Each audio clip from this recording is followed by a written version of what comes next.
Poderoso Deus, louvado, exaltado e glorificado seja o teu santo e poderoso nome, Pai. É muito bom, Senhor, poder estar aqui na tua casa para adorarmos o Senhor. Queremos nesse momento, Deus, pedir para que o teu Espírito Santo possa nos dar discernimento, porque a tua palavra será aberta nesse momento, Pai. Quanto a mim, Pai, eu me coloco nas tuas mãos mais uma vez.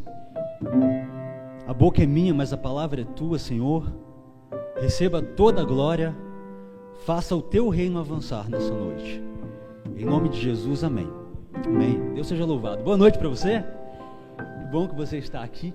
Gente, deixa eu falar uma coisa para você antes de abrir a Bíblia aqui.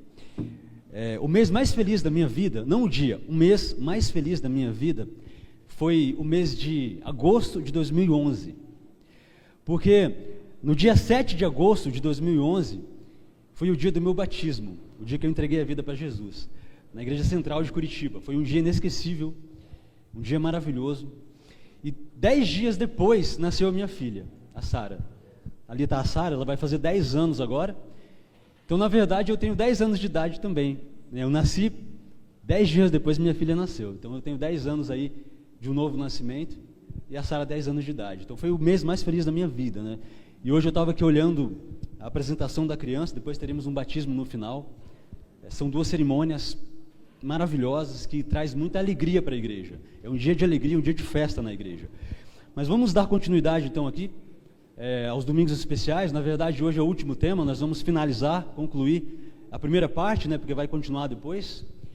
E o tema de hoje é bastante interessante porque nós vamos falar aqui sobre o antídoto contra o sono espiritual. Os primeiros 9 temas, eles foram mais direcionados para evangelismo. O último tema, por incrível que pareça, ele é mais direcionado para a igreja.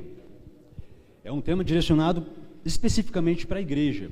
A semana passada nós aprendemos que Deus tem 4 igrejas. E nós estudamos na Bíblia, através de 4 versículos bíblicos, as 4 igrejas de Deus aqui na terra. 3 aqui na terra e uma no céu. E nós aprendemos que Deus ele tem uma igreja fora das igrejas. João 10,16 nos diz isso. Ou seja, Deus tem uma igreja que não frequenta a igreja, entendeu? Pessoas que não têm o hábito de orar, de ler a Bíblia. Pessoas que não têm o hábito de ir até uma religião, até uma igreja. É uma igreja fora das igrejas, são as ovelhas perdidas. Nós aprendemos que Deus também tem uma igreja dentro das igrejas. Apocalipse 18, versículo 4, lá diz que, lá Deus diz, saia dela, povo meu povo, saia daí. Ou seja, Deus tem uma igreja dentro das outras igrejas, das outras religiões. São pessoas sinceras, que estão vivendo de acordo com a luz que elas possuem. Deus também tem uma igreja física aqui na terra. Olha que interessante, né? Deus tem uma igreja fora das igrejas, Deus tem outra igreja dentro das igrejas, e aí agora Deus ele estabelece uma igreja física aqui na terra. E a função dessa igreja, a missão dessa igreja é informar essas pessoas que estão fora e que estão dentro, para que elas saiam de lá e se juntem com o remanescente. E a 4ª igreja de Deus é a igreja no céu. Nós estudamos isso também. O livro de Hebreus nos diz que Deus tem uma igreja no céu, onde os anjos congregam. E qual que é o objetivo então de Deus? Qual que é o propósito dele? O propósito dele é unir essas 4 igrejas, entendeu? A igreja que está fora da igreja, a igreja que está dentro das igrejas, com o remanescente, e aí ele vem, volta, busca a sua igreja e leva a sua igreja para o céu, e a igreja então se une com os anjos. Então ele terá só uma igreja e só um pastor, como diz a profecia. Entenderam? Foi isso que nós aprendemos a semana passada, no domingo passado. Nós aprendemos também que a igreja física de Deus, ela tem 2 características principais. ela guarda os mandamentos de Deus e tem a fé em Jesus. E nós estudamos também que a lei de Deus é como se fosse uma cerca que protege a igreja das falsas religiões. Isso que nós aprendemos. Então, para você identificar se uma igreja verdadeira é falsa, você compara essa igreja com os 10 mandamentos. Se a igreja ensina guardar os 10 mandamentos, essa igreja é a igreja verdadeira. E também ela tem que ter uma outra característica, ela tem a fé em Jesus. Ou seja, ela guarda os mandamentos, mas ela não ensina que a salvação é pelos mandamentos, a salvação é pela graça. E, consequentemente, como resultado da graça, vem a obediência aos mandamentos. É essa a ideia bíblica, né? Ok, então hoje a mensagem ela vai ser mais direcionada para a igreja.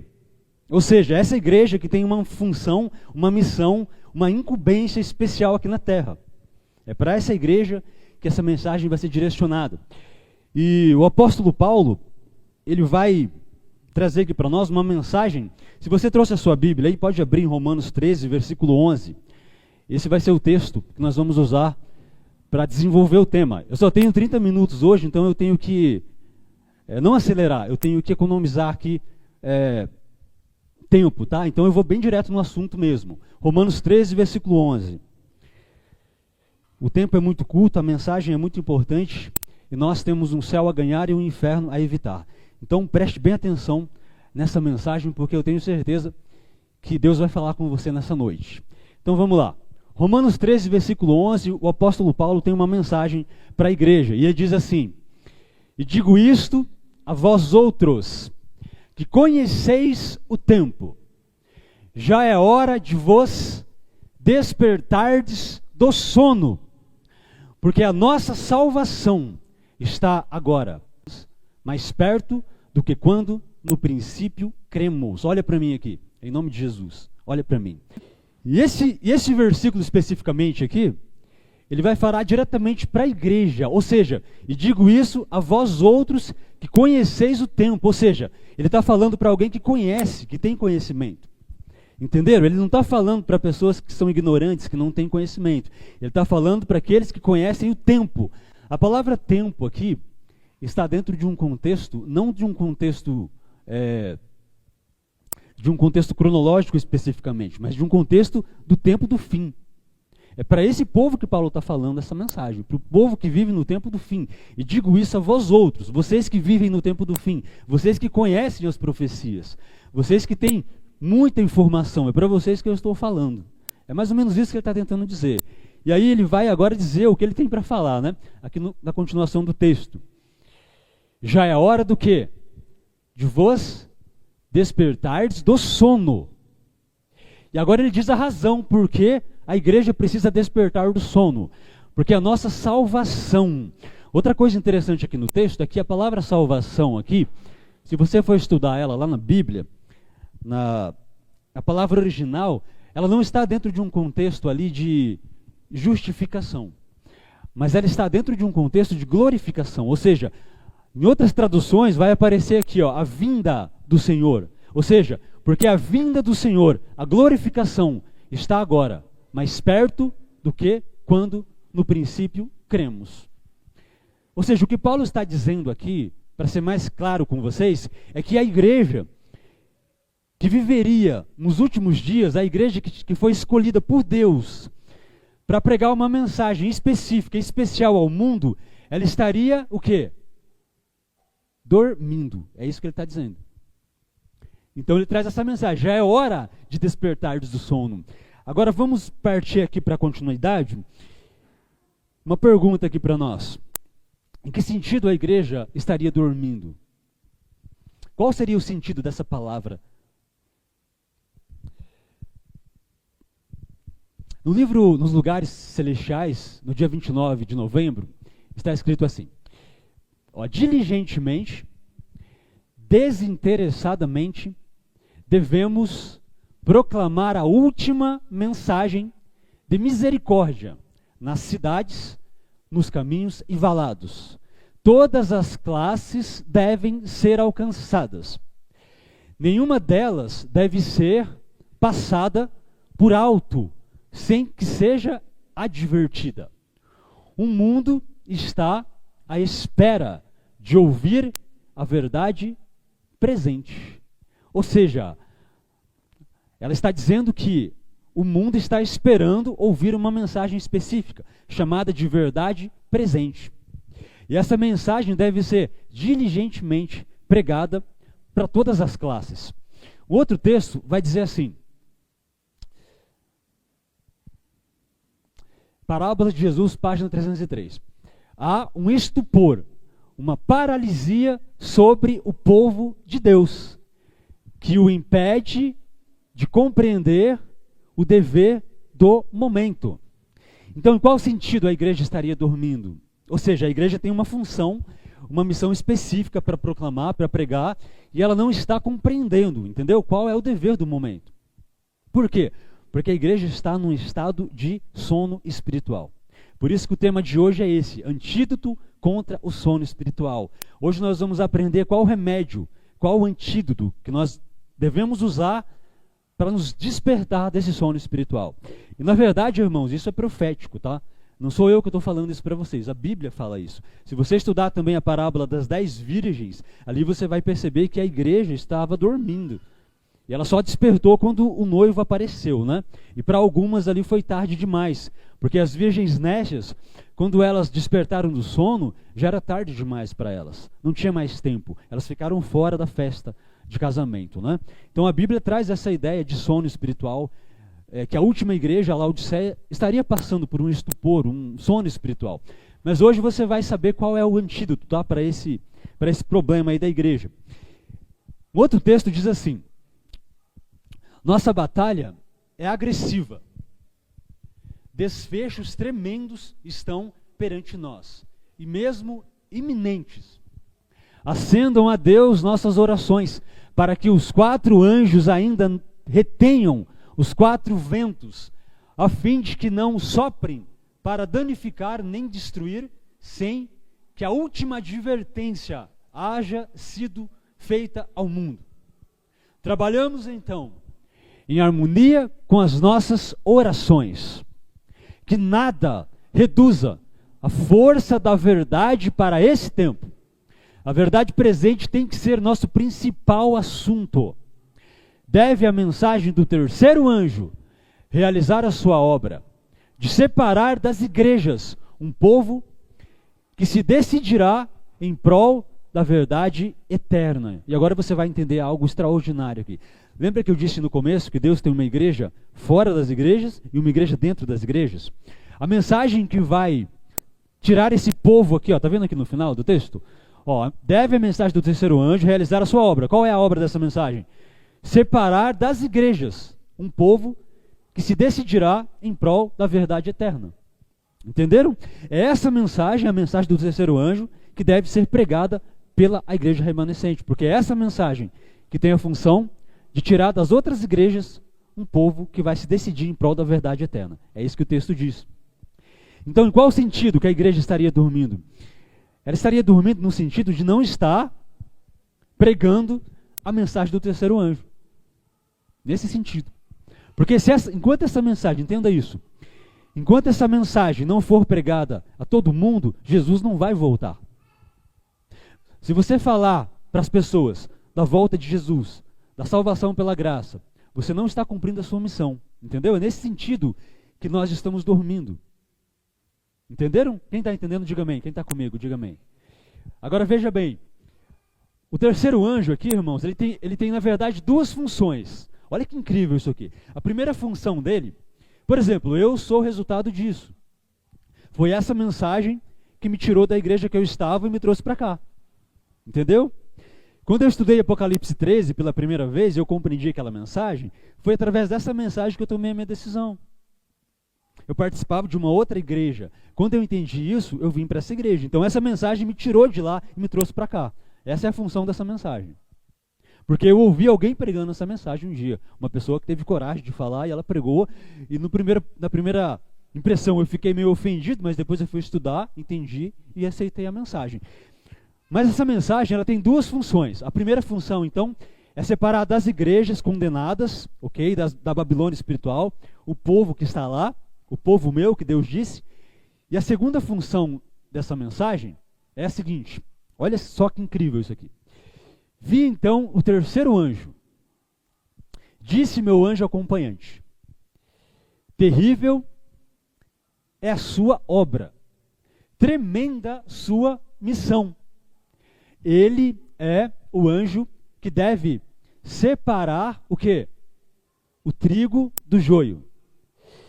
E selar ou atar o trigo para o celeiro celestial. Essas coisas devem absorver toda a nossa mente e atenção. E qual é a função, então, do terceiro anjo? Primeiro, ele vai separar das igrejas lá fora, os verdadeiros seguidores de Cristo, e ele vai separar aqui de dentro da igreja o joio e vai lançar fora. Entendeu? Olha que interessante. Aí o que vai acontecer? Os que sobrarem daqui vão se juntar com os que virão de fora. E aí Deus, ele já conseguiu concluir a sua igreja física aqui na terra. Aí ele volta, pega a sua igreja, leva para o céu e une a sua igreja com os anjos, a outra igreja que está lá. Entendeu? É nesse sentido que ele tem 4 igrejas. Bom, continuando aqui então. O que está faltando então para nós, para o povo de Deus? Ou seja, em outra pergunta, qual seria o antídoto contra o sono espiritual? Vamos ver aqui. Efésios 5,14. Por isso diz: desperta tu que dormes, e levanta-te dentre os mortos, e Cristo te iluminará. O apóstolo Paulo, de novo, mais uma vez, falando sobre sono espiritual. Esse texto aqui, deixa eu explicar esse texto para você. Olha só que interessante. Por isso diz: desperta tu que dormes, e levanta-te dentre os mortos, e... quando aparece a palavra aí no texto, isso significa que o que vem depois é o resultado do que está anteriormente, ok? Concorda comigo? Existe uma condição aqui, e Cristo te iluminará.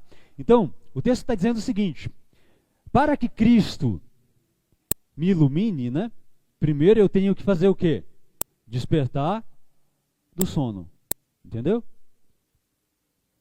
Entendeu ali, Primeiro você desperta do sono, levanta-te dentre os mortos e Cristo te iluminará. É isso que o texto diz. Então primeiro vem o despertamento, depois a iluminação. Quando eu leio esse texto, depois se você ler o contexto dele até o final, você vai entender isso, que por mais que a salvação seja pela graça, o homem também tem a sua parte a desempenhar aqui. Porque se nós não despertarmos do sono, nós não seremos iluminados. Agora, o que significa na Bíblia ser iluminado? Vamos ver aqui, Apocalipse 18, versículo 1.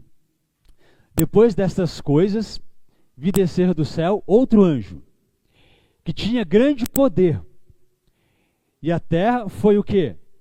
Iluminada com a sua glória. Então, olha que interessante. Nós estamos agora em Apocalipse. Depois dessas coisas. Que coisas que João está falando? Depois da visão que ele teve em Apocalipse 14, Apocalipse 15, 16, e ele chega no capítulo 17 e 18. Ou seja, ele vê primeiro os 3 anjos lá, em Apocalipse 14, aparecem os 3 anjos.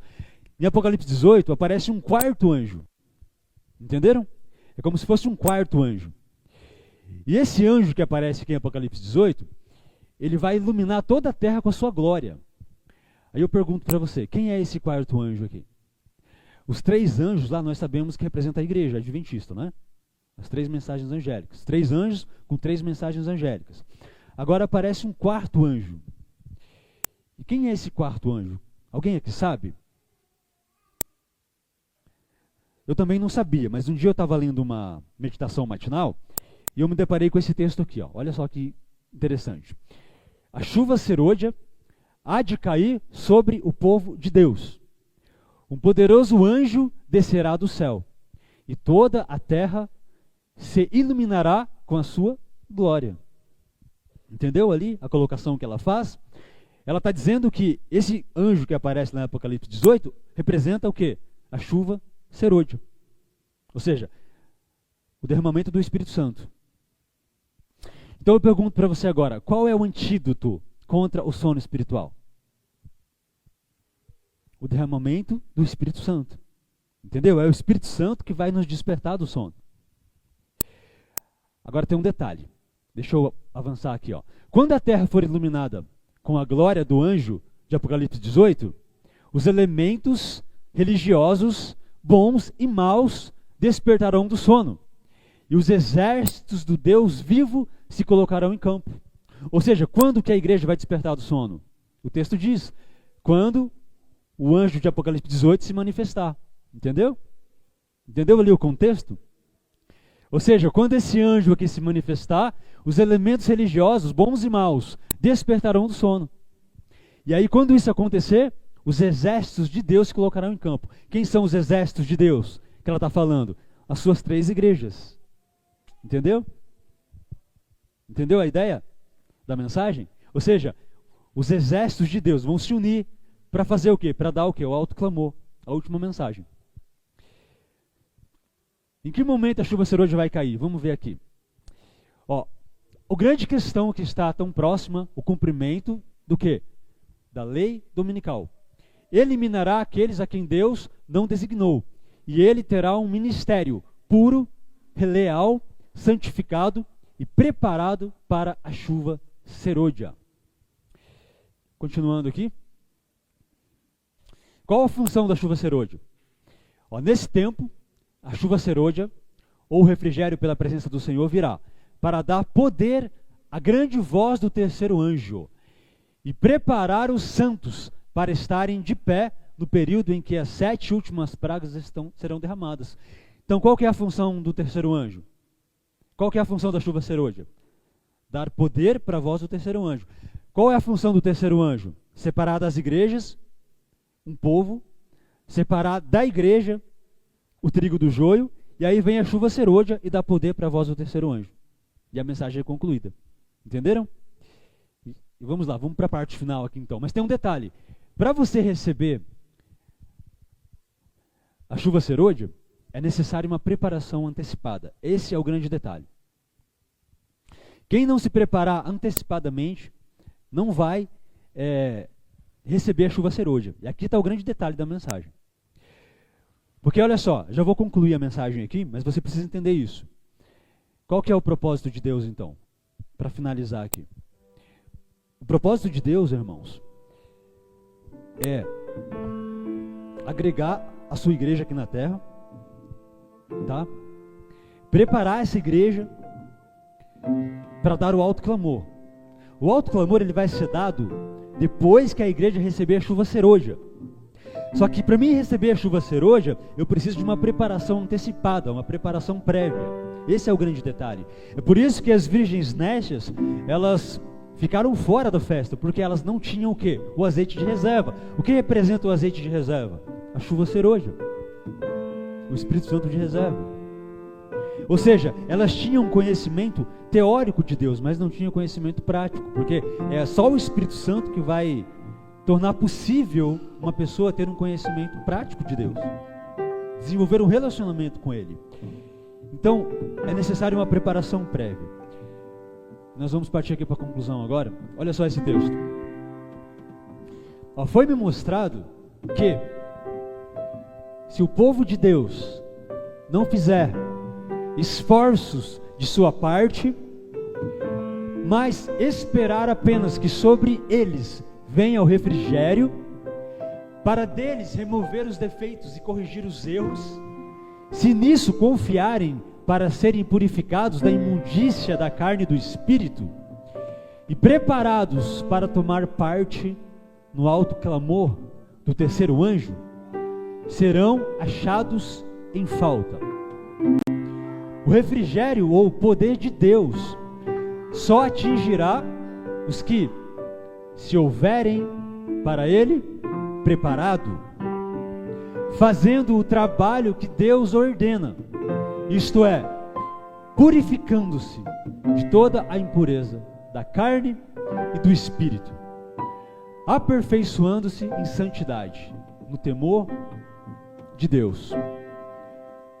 Mais um texto aqui para a gente entender melhor.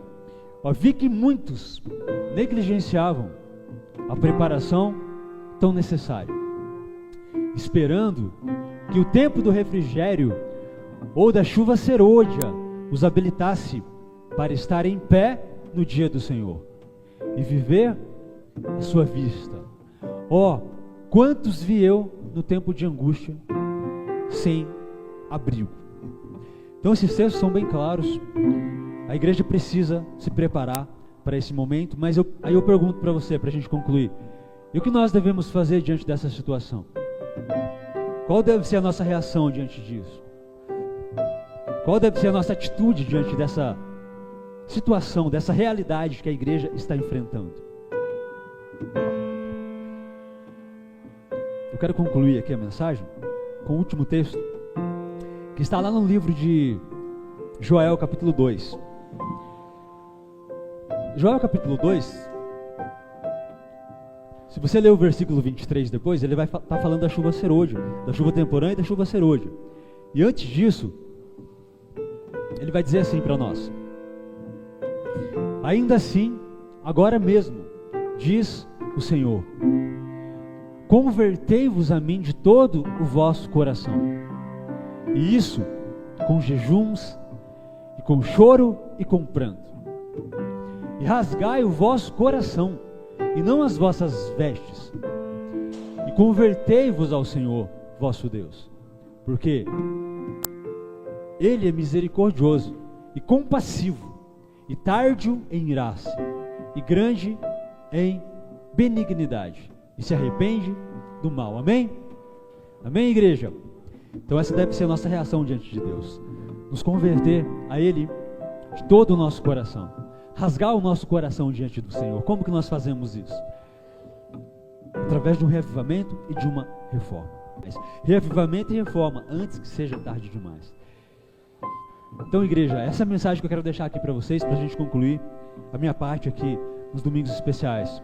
Vamos nos preparar, porque Jesus Cristo, Ele está prestes a voltar. Talvez Ele não voltou ainda porque Ele está esperando você se preparar. Talvez porque Ele está esperando você se preparar. Como Ele é misericordioso, em benignidade, se arrepende do mal, Ele está dando mais um tempo para a igreja. Mas vai chegar o momento que a misericórdia dEle vai chegar ao fim, como aconteceu nos dias de Noé, por exemplo. E aí, a porta da graça se fecha. Mas ainda há tempo. Querido Deus, muito obrigado, Senhor, porque